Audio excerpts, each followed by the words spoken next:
Hello everyone, Sai फूडीमध्ये तुमचं खूप खूप स्वागत आहे। आज आपण बनवणार आहोत 20 लोकांसाठी साबुदाणा खिचडी।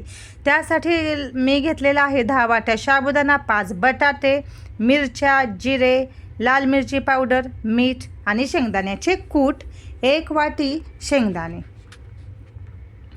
आता एका मोठ्या पातेल्यामध्ये 3 मोठे चमचे शेंगदाण्याचे तेल घालून घेऊयात।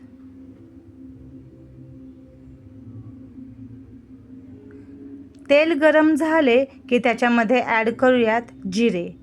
जिरे तडतडले की गॅसची फ्लेम लो करा।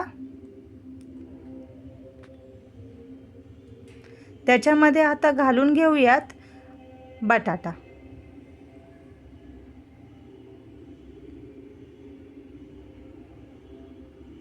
बटाटा तेलामध्ये आपल्याला व्यवस्थित फ्राय करून घ्यायचा आहे, एकदम सॉफ्ट व्हायला पाहिजे तो।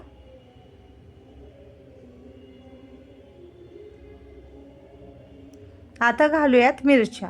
मी इथे फक्त 4 ते 5 मिरच्या घेतलेल्या आहेत, कारण मी ह्याच्यामध्ये लाल मिरची पावडर पण वापरणार आहे। जर तुम्हाला लाल मिरची पावडर नसेल वापरायची तर तुम्ही मिरच्या जास्त घेऊ शकता। आता बटाटा कुक झालाय का बघूयात। बटाटा थोडासा मला कच्चा वाटतोय, त्याच्यामुळे मी अजून थोडा वेळ तो फ्राय करून घेणार आहे।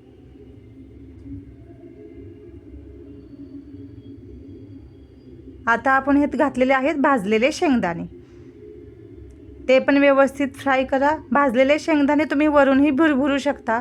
आता घातलेले आहेत 3 चमचे लाल मिरची पावडर, व्यवस्थित मिक्स करा। आणि आता घातलेले आहे स्वादानुसार मीठ, तेही व्यवस्थित मिक्स करा। जर तुम्हाला माझी रेसिपी आवडली तर चॅनलला शेअर सबस्क्राईब नक्की करा। आता घातलेला आहे साबुदाणा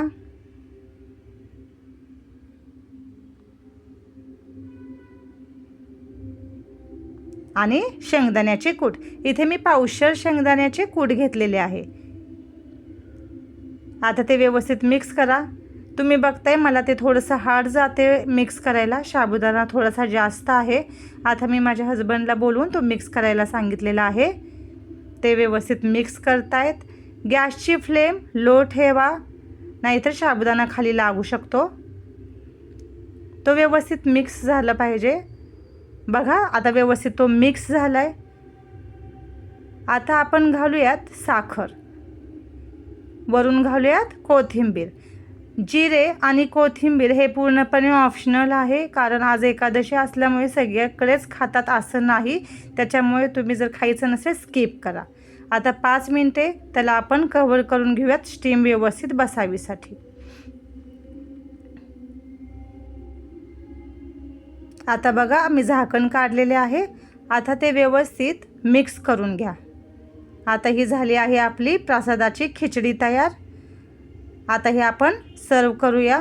तुम्ही माझ्या चॅनलला लाईक आणि सबस्क्राईब नक्की करा। Thank you very much.